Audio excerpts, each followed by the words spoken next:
Good morning बच्चों। आशा है आप सभी स्वस्थ होंगे।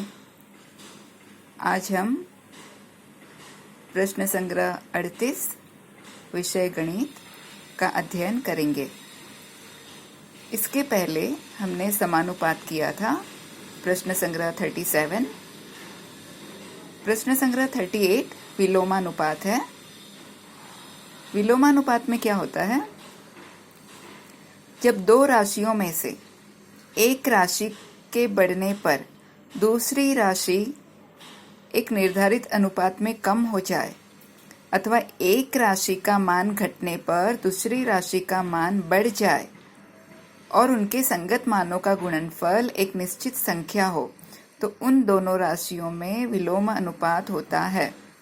यानी एक बढ़ती है तो एक कम होती है, या एक कम होती है तो दूसरी राशि बढ़ती है, तो विलोमानुपात होता है। यानी सवाल को आप पढ़ के आपको समझना है कि समानुपात है या विलोमानुपात है, तो उस अनुसार फिर हल किया जाता है। तो पहला सवाल, किसी खेत की निराई करने में 5 मजदूरों को 12 दिन लगते हैं, तो 6 मजदूरों को कितने दिन लगेंगे?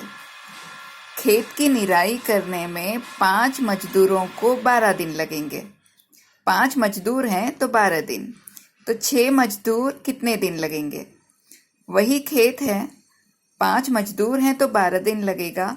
6 मजदूर कर दिए, एक मजदूर बढ़ा दिया तो दिन कम लगेंगे, यानी बढ़ाने पर दिन कम हो रहा है।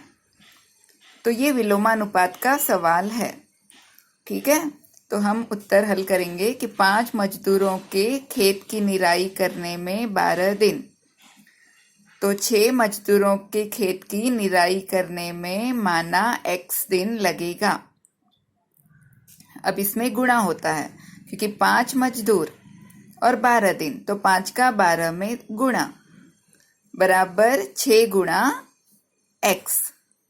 ठीक है, सवाल में आगे ये भी है कि 15 मजदूरों को कितने दिन लगेंगे।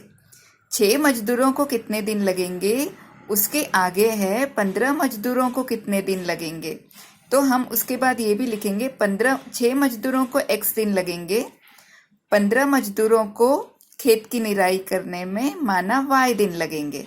ठीक है, तो ये लिखना है आपको। तो 5 गुणा 12 बराबर 6 गुणा x।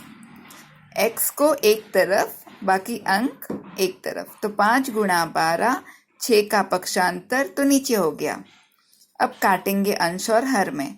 6 एकम 6, 6 दूना 12, 5 दूना 10, तो x बराबर आ गया 10। यानी 6 मजदूरों को 10 दिन लगेंगे।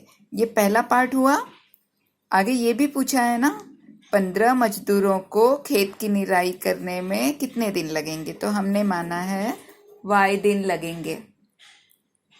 ठीक है, तो सेम 5 गुणा 12 बराबर 15 गुणा y। फिर पक्षांतर, तो 5 गुणा 12 बटा 15, 15 है ना नीचे, 5 एकम 5, 5 तिया 15। अब ये 3 से 12 को काटा, 3 एकम 3, 3 चौक 12, उत्तर आ गया 4। तो 15 मजदूरों को 4 दिन लगेंगे। ये अपना पहला सवाल पूरा हुआ। समझ में आया? अब अगला सवाल, मोहन राव प्रतिदिन एक पुस्तक के 40 पृष्ठ पढ़ते हैं। इस प्रकार वह पुस्तक 10 दिन में पूरी होती है।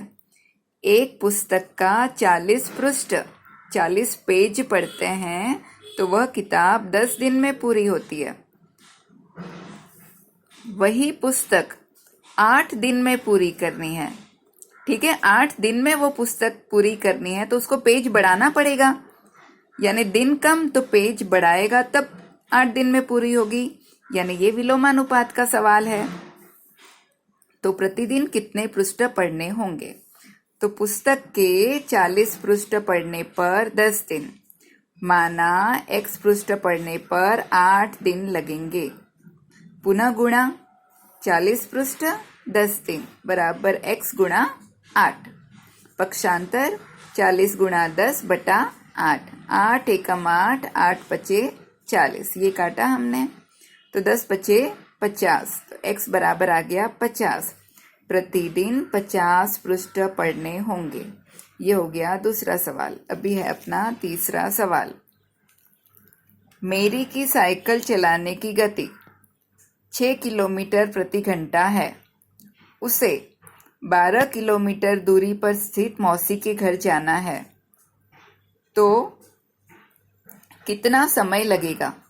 यदि साइकिल की गति 4 किलोमीटर प्रति घंटा हो तो कितना समय लगेगा? अब यहाँ पे हम सूत्र लगाएंगे, मतलब सूत्र के द्वारा भी ये कर सकते हैं। समय का सूत्र है समय बराबर दूरी बटा चाल। तो दूरी है 12 किलोमीटर और चाल है 6 किलोमीटर प्रति घंटा से वो चला रही थी ना पहले, तो 12 बटा 6, 6 एकम 6, 6 दूना 12, तो उसे 2 घंटे लगेंगे।